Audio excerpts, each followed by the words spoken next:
তৃতীয় টি-20-র আগে সংবাদ সম্মেলনে উপস্থিত হয়েছেন শামীম হোসেন পাটোয়ারি। এসেই স্বভাবসুলভ দুষ্টুমিতে মাতলেন। এরপর শুরু হলো মূল আলোচনা। সেখানেই উঠে এলো প্রথম ম্যাচে মারা তার সেই ছক্কার কথা। জানতে চাওয়া হলো সেই শটের নাম কি। আসলে শটের নামটা আমি জানি না, সত্যি কথা বলতে। আর এটা আমি সবসময় প্র্যাকটিস করি নেটের মধ্যে, যেটা কারণ আমি জানি যখন ব্যাটিংয়ে আমি নামি একটু ইম্প্রোভাইজিং শট খেলতে আমি একটু পছন্দ করি, সো আমি এগুলো প্র্যাকটিস করি বেশি। চিন্তাধারাটা আসলে আমি যখন ব্যাটিংয়ে নামি, সো ফিল্ডিং সেট আপটা একটু ডিফারেন্ট থাকে, সো এইটা বেনিফিট। আর এটাই না, তেমন কিছু না, নর্মালি। কারণ ম্যাচে যেভাবে ব্যাটিং করি জাস্ট ইন্টেন্টটা ধরে রাখার জন্য, সো ওইটাই প্র্যাকটিস করতেছি। আপনার জাপান ড্রিম আমাদের গাইডেন্স। আপনার একটি মাত্র পদক্ষেপ আপনার ক্যারিয়ারকে নিয়ে যেতে পারে এক অন্য উচ্চতায়। তাই কিউআর কোডটি স্ক্যান করুন, যোগাযোগ করুন আমাদের সাথে। Pacific academy, your Japan dream partner.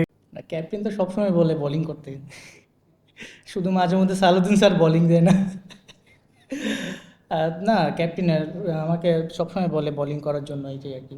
So ফিল্ডিংয়ের বলতে আমরা দেখেন লাস্ট আমরা যতগুলো ক্যাম্প করেছি, আমরা ফিল্ডিংয়ের উপরে অনেক ফিল্ডিং অনেক করতে হয়েছে আমাদের। ইভেন ফিল্ডিং কোচ আমাদের অনেক টাইম নিয়ে ফিল্ডিং প্র্যাকটিসটা করাইছে। আর ইভেন সব কিছুই ভালো হচ্ছে, পজিটিভ হচ্ছে। ডিফারেন্ট বলতে তেমন কিছু না, ফিল্ডিংটা একটু বেশি করাচ্ছে, বেশি করাচ্ছে, সো দ্যাটস ওয়াই হয়তো বা ভালো হচ্ছে ম্যাচের মধ্যে। প্রথমে আমি লিটন ভাইকে অনেক অনেক থ্যাঙ্কস দিব। সো একটা ক্যাপ্টেন হিসেবে যেটা দরকার ছিল উনি সেটা করেছে, আমাকে ব্যাক মানে করাইছে। সো আমি ভালো খেলতে পেরেছি, এটাই আসলে অনেক ভালো। ক্যাপ্টেনেরও ভালো লাগছে, আমারও ভালো লাগছে। হ্যাঁ, অবশ্যই, তা তো অবশ্যই। আমাকে লিটন ভাই সবসময় এই ফ্রি খেলার জন্যই বলে সবসময়। ওভারঅল সব কিছুতেই প্র্যাকটিস করা, এমন না স্পেসিফিক কোনো কিছু। ওভারঅল সব কিছু নিয়েই আমরা প্র্যাকটিসটা করা হচ্ছে। আহ, যেহেতু বৃষ্টির উপরে কোনো হাত নেয়, এটা আসলে এটা ব্যাড লাক, কিছু বলারও নেই। আর ওই ধরনের কথা হয় না এখনও আমাদের মধ্যে। হ্যাঁ, অবশ্যই আমাদের ভালো একটা অপরচুনিটি আছে সিরিজ জিতার, অবশ্যই। সো আমরা চাইবো যে অবশ্যই জিতার জন্য খেলা। আমি চাইবো যে অবশ্যই এইভাবে খেলা উচিত টি-20 ম্যাচ। সো না হলে আমরা বড় ম্যাচগুলো জিততে পারবো না। আসলে আমি যখনই ব্যাটিংয়ে যাই আমি একটু পজিটিভ থিঙ্ক নিয়ে যাই সবসময়, যে মারা বলটা মেরে দিব। সো আমি যদি একটু চালু খেলতে পারি আমার টিমের জন্য অনেক ভালো।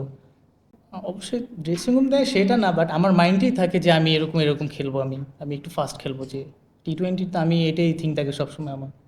দেখেন, অবশ্যই আমরা লাস্ট টি-20 অনেকগুলো সিরিজ আমরা উইন করতে পেরেছি। সো এটা আসলে আমাদের টিমের মধ্যে একটা ভালো একটা বন্ডিং হয়েছে। সো আনফর্চুনেটলি আমরা ওয়ার্ল্ড কাপটা মিস করে ফেলেছি, এটা তো কিছু করার নেই। তাও আমরা অনেক ভালো প্রিপেয়ার ছিলাম। অবশ্যই ক্যাপ্টেন্সি অবশ্যই ম্যাটার করে। না, বিশ্বকাপের ওইটা ওইটা ওইটা চলে গেছে, ওইটা নিয়ে আসলে আর থিঙ্ক করার কিছু নেই। আমরা আমাদের জাস্ট পজিটিভ যেটা সাইড, আমরা ভালো খেলতে পেরেছি। ইভেন আমরা আমাদের ইন্টেন্টটা ধরে রাখতে পেরেছি, এটা আমরা নেক্সট ম্যাচে ধরে রাখতে চাই। অবশ্যই সামনে যেহেতু ডিপিএল আছে, সো এটা আমার জন্য বেস্ট অপশন। এটা দিয়ে আমার কামব্যাক করাটা সবচেয়ে বেশি ইজি হবে আমি মনে করি। প্রত্যেক